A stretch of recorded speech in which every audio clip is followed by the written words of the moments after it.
अल्हम्दुलिल्लाहि रब्बिल आलमीन वस्सलातु वस्सलामु अला सय्यिदिल अंबियाइ वल मुरसलीन अम्मा बाद। आज मैं शाबान के ताल्लुक़ से 15वीं शाबान के रोज़े की हकीकत बताना चाहता हूँ। आमतुन्नास में 15 शाबान का रोज़ा रखना एक तरह से सालों से चला आ रहा है। ख़ास तौर से जो लोग देवबंदी हैं और जो बरेलवी हैं उनके यहाँ जो है ये रोज़ा रखने का मामूल है, और अल्हम्दुलिल्लाह हदीस जमात इस बिदात से पाक है। ये बिदात इसलिए कि 15वीं शाबान के रोज़े की हकीकत हदीस से साबित नहीं है। इस सिलसिले में एक हदीस आती है, इदा कानत लैलतुन निस्फ़ मिन शाबान फ़क़ूमू लैलहा वसूमू नहारहा। इब्न माजा की रिवायत है 261 नंबर की। नबी करीम सल्लल्लाहु अलैहि वसल्लम का फरमान है कि जब 15वीं शाबान की रात हो तो रात में क़याम करो, और 15वीं शाबान का दिन हो तो दिन में रोज़ा रखो। तो इस हदीस के ताल्लुक़ से अर्ज़ ये है कि यह हदीस मौज़ू और गढ़ी हुई है। इस हदीस को गढ़ लिया गया है, इसकी निस्बत मोहम्मद सल्लल्लाहु अलैहि वसल्लम की तरफ करना सही नहीं है। इब्न माजा की जो तखरीज है शेख अलबानी रहमहुल्लाह की, उस तखरीज में शेख ने इस हदीस को या तो बहुत ज़ईफ़ या मौज़ू करार दिया है। उसकी वजह यह है कि इस हदीस की सनद में एक रावी हैं अबू बकर बिन मोहम्मद, तो ये रिवायतें और हदीसें गढ़ने वाला था। इस बुनियाद पर यह हदीस गढ़ी हुई है, मौज़ू रिवायत है, इस हदीस को दलील नहीं बनाया जाएगा। तो 15वीं शाबान के रोज़ा रखने की कोई हकीकत नहीं है। किसी भी हदीस से ये साबित नहीं है कि 15 शाबान का रोज़ा रखा जाएगा। देवबंदियों के यहाँ भी उनके उलमा कहते हैं कि 15 शाबान का रोज़ा रखना मुस्तहब है, जबकि किसी भी हदीस से साबित नहीं है। हम बग़ैर दलील के किसी अमल को मुस्तहब नहीं कह सकते। ये अलग बात है कि शाबान में अक्सर व बेशतर रोज़ा रखना नबी करीम सल्लल्लाहु अलैहि वसल्लम से साबित है। अगर कोई नबी करीम सल्लल्लाहु अलैहि वसल्लम की सुन्नत पर अमल करना चाहे तो शाबान के अक्सर रोज़े रख सकता है, या शाबान में अय्याम 20 का रोज़ा रख सकता है, 13, 14, 15, या शाबान में जुमेरात और सोमवार का रोज़ा रख सकता है। ये सारी चीज़ें मसनून हैं, लेकिन ख़ुसूसियत के साथ 15 शाबान का रोज़ा रखना किसी हदीस से साबित नहीं है। ये इब्न माजा की रिवायत के बारे में आपको बताया कि हदीस गढ़ी हुई है, लिहाजा इस रिवायत को दलील बनाना सही नहीं है। इसी तरह से सही मुस्लिम में एक हदीस है 2775 नंबर की। उस हदीस में नबी करीम सल्लल्लाहु अलैहि वसल्लम इमरान बिन हुसैन रज़ियल्लाहु अन्हुमा से कहते हैं, या किसी दूसरे सहाबी से कहते हैं, और इमरान बिन हुसैन रज़ियल्लाहु अन्हुमा सुन रहे होते हैं। आप सल्लल्लाहु अलैहि वसल्लम उस सहाबी से पूछते हैं, या फ़ुलां असुम्त मिन सुर्रति हाज़ा शहर, क्या तुमने इस महीने के आखिर दिन का रोज़ा रखा? तो वो सहाबी कहते हैं कि नहीं, मैंने रोज़ा नहीं रखा। तो आप सल्लल्लाहु अलैहि वसल्लम फरमाते हैं, फ़इज़ा अफ़्तरत फ़सुम यौमैन, कि जब तुम रमज़ान का रोज़ा मुकम्मल कर लो तो रमज़ान के बाद 2 रोज़े इसके बदले में रख लेना।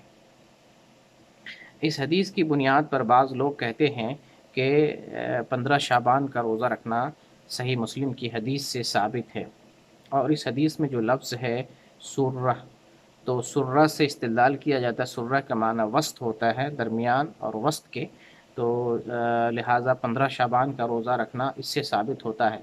जबकि इसमें अइम्मा के दरमियान इख्तलाफ है कि सुर्रा से यहाँ मुराद दरमियानी महीना है, या शुरुआती महीना है, या आखिरी महीना है। तीनों किस्म के अक़वाल पाए जाते हैं, इब्तिदाई महीना, दरमियानी महीना, या आखिरी महीना। और हकीकत में इससे मुराद जो है आखिरी महीना है, यानी महीने के आखिरी हिस्से को, आखिरी दिनों को 28, 29, 30, इन अय्याम को सुर्रा कहा जाता है। इसी तरफ बहुत सारे मुहद्दिसीन का रुझान है। इस बुनियाद पर जो है ये कहा जाएगा कि नबी सल्लल्लाहु अलैहि वसल्लम ने उस सहाबी से महीने के आखिरी दिनों के रोज़े के बारे में पूछा था कि क्या तुमने महीने के आखिरी दिनों का रोज़ा रखा? तो उन्होंने कहा कि नहीं, मैंने नहीं रखा। तो आप सल्लल्लाहु अलैहि वसल्लम ने उनसे कहा कि ठीक है, तुम रमज़ान के बाद 2 रोज़े इसके बदले में रख लेना। जो लोग ये कहते हैं कि इस महीने से 15 शाबान का रोज़ा साबित होता है, उनसे अर्ज़ ये है کہ اس میں بعد میں نبی صلی اللہ علیہ وسلم کہتے ہیں کہ 2 روزے رکھنا، تو اگر شعبان 15 شعبان کا روزہ چھوٹ جائے ایک روزہ، تو آپ کو کسی اس صحابی سے 2 روزہ رکھنے کے لیے کیوں کہیں گے؟ یہ ایک بہت بڑا سوال ہے۔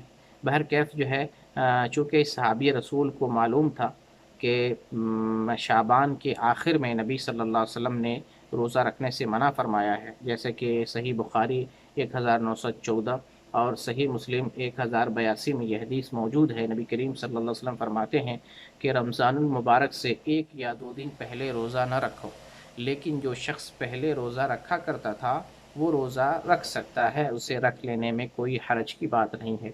تو اس شخص کو اجازت ہے، جو شخص ہمیشہ روزہ رکھا کرتا تھا مہینے کے آخر میں، وہ آدمی شعبان کے آخر میں بھی روزہ رکھ سکتا تھا، کیونکہ اس کی عادت ہے۔ اور اگر کسی کی عادت نہ ہو تو رمضان کے پہلے یا رمضان کے استقبال میں شعبان کے آخر میں 1 یا 2 روز روزہ رکھنا نبی کریم صلی اللہ علیہ وسلم نے منع فرمایا ہے۔ تو یہ صحابی ان کو معلوم تھا کہ آخر شعبان میں روزہ رکھنا ممنوع ہے، لہٰذا اس نے شعبان کے آخر میں روزہ نہیں رکھا آپ صلی اللہ علیہ وسلم نے۔ اور اس صحابی کے تعلق سے اہل علم نے لکھا ہے کہ ہو سکتا ہے یہ روزہ معتاد رہا ہو، یہ شخص جو ہے شعبان کے آخر میں اور ہر مہینے کے آخر میں روزہ رکھا کرتا تھا، یا نظر کا اس کا 2 روزہ باقی رہ گیا ہو، تو شعبان کے آخر میں ہونے کی وجہ سے اس نے روزہ نہیں رکھا۔ تو آپ صلی اللہ علیہ وسلم نے کہا کہ اگر تم رکھ لیتے کوئی حرج کی بات نہیں، کیونکہ شعبان کے آخر میں جو روزہ رکھنے والا بندہ ہے، معتاد ہے یا قضا کا روزہ ہے یا نظر کا روزہ ہے، تو ایسے شخص کے لیے جو ہے شعبان کے آخر میں روزہ رکھنے کی ممانعت نہیں ہے اور کوئی حرج نہیں ہے۔ تو آپ نے فرمایا ٹھیک ہے، اگر تم نے نہیں رکھا تو رمضان کے بعد 2 روزے رکھ لینا۔ تو صحیح مسلم کے جس روایت سے یہ دلیل پکڑی جاتی ہے کہ یہ 15ویں شعبان کے روزے کے تعلق سے ہے، یہ استدلال ان لوگوں کا غلط ہے۔ آپ دیکھ بھی سکتے ہیں کہ اس پر جو ہے صحیح مسلم میں جو باب باندھا گیا ہے وہ باب بھی مختلف ہے، 15ویں شعبان کے تعلق سے باب نہیں باندھا گیا ہے۔ باب اس پر باندھا گیا باب و استحباب صیام 3 ایام من کل شہر وصوم یوم عرفہ وعاشورہ والاثنین والخمیس، یعنی ہر مہینے 3 روزہ رکھنے، یوم عرفہ کا روزہ رکھنے، عاشورہ کا روزہ رکھنے اور سوموار اور جمعرات کا روزہ رکھنے کے استحباب کے بارے میں یہ بیان ہے۔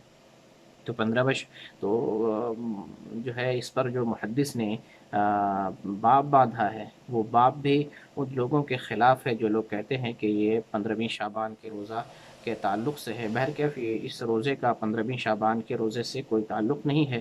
خلاصہ یہ ہے کہ 15 شعبان کا روزہ کسی حدیث سے ثابت نہیں ہے، لہٰذا کسی بھی آدمی کو یہ عقیدہ رکھتے ہوئے کہ محمد صلی اللہ علیہ وسلم نے 15 شعبان کا روزہ رکھنے کا حکم دیا ہے وہ روزہ رکھتا ہے تو بدعت کا ارتکاب کرتا ہے، جبکہ محمد صلی اللہ علیہ وسلم نے کسی صحیح حدیث میں اس بات کا ذکر نہیں فرمایا ہے۔